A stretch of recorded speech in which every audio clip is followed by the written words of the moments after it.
हमारा विशेष अनुरोध है कि कोई भी यौगिक क्रिया, वह योग हो, वह प्राणायाम हो, ध्यान हो, वह एक मंद मुस्कुराहट व प्रसन्नचित्त अवस्था के साथ ही करें। और योगाभ्यास बहुत बार करने की ज़रूरत नहीं है। जब आप योगा पोस्चर में आप होल्ड करें तो उसे थोड़ा लंबा खींचें। जब आप सांस लेके शरीर का पोस्चर लें या सांस छोड़कर शरीर का पोस्चर लें, उसमें लंबे देर तक टिकें। बहुत बार करने से आपको वह लाभ नहीं मिलेगा जितना उसे होल्ड करने पे मिलेगा। और हाँ, सभी योगा अभ्यास किसी योग गुरु के सानिध्य में ही करें। गलत ढंग से योगा करने से इसके नुकसान भी उठाने पड़ सकते हैं। तो चलिए आज का आसन आरंभ करते हैं। आज हम आपको एक पद परिवृत्त उत्कटासन योग करने की विधि व उसके लाभ के बारे में बताने जा रहे हैं। यह खड़े होकर करने वाली एक योग विधि है। एक पद परिवृत्त उत्कटासन करने के लिए सबसे पहले दोनों पैरों पर खड़े हो जाएं। अब श्वास लेकर पैरों को इस तरह चढ़ाएं, हाथ को नमस्कार की मुद्रा पर।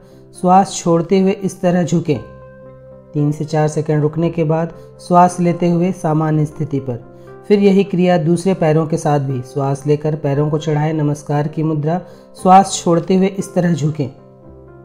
केवल इस आसन का अभ्यास कर रहे हैं तो दोनों पैर से 5-5 बार अर्थात 10 बार करना सही होगा। अन्य आसनों के साथ इसे 2-2 बार करना ही पर्याप्त होगा।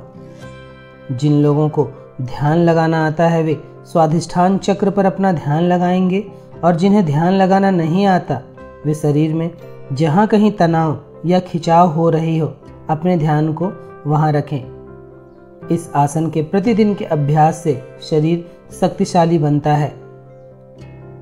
पूरा शरीर, पैर, जांघ व नितंब बेहद मजबूत होते हैं। इस आसन के अभ्यास से टखने, एड़ी, घुटने, जांघ, नितंब, कमर, बाहों की मांसपेशियां शक्तिशाली बनती हैं। शरीर का स्थायित्व बढ़ता है और संतुलन भी अच्छा बनता है। मूत्र संस्थान, मलाशय, गर्भाशय, जननेंद्रियां आदि अंग स्वस्थ होते हैं। आंते, डायफ्राम, प्लीहा, लीवर आदि अंग भी स्वस्थ होते हैं। कब्ज, जिन्हें कब्ज की शिकायत होती हो उनके लिए भी यह बहुत अच्छा आसन है। यह पूरे पेट के रोगों को दूर करने वाला आसन है। इस आसन से पूरे शरीर का रक्त परिसंचरण अच्छा होता है। शरीर की रोग प्रतिरोधक क्षमता में बढ़ोतरी होती है। मन शांत व एकाग्र होता है। व्यक्ति के संकल्प में वृद्धि होती है। नितंब व पेट की चर्बी कम होती है। हैमस्ट्रिंग व पिंडलियों की मांसपेशियां मजबूत होती हैं। कमर के पार्श्व भाग की चर्बी कम होती है। कमर लचीला बनता है। शरीर सुडौल व गठीला बनता है। बहुत देर खड़े रहने या चलने के कारण उत्पन्न पैरों के दर्द में लाभ मिलता है। शरीर से आलस्य दूर होता है और नई ताजगी व स्फूर्ति का संचार होता है। घुटने बेहद मजबूत बनते हैं।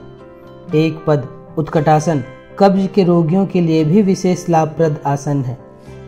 इस आसन के अभ्यास से जठर ग्रंथि प्रभावित होती है, जिससे भूख खूब खुलकर लगती है। शरीर का संतुलन व समन्वय सुधरता है।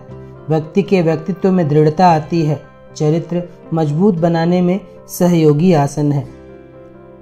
चूंकि इस आसन में एक पैर के साथ शरीर को घुमाकर उत्कटासन लगाया जाता है, इसलिए इसे एक पद परिवृत्त उत्कटासन कहते हैं। परिवृत्त का अर्थ होता है घूमना।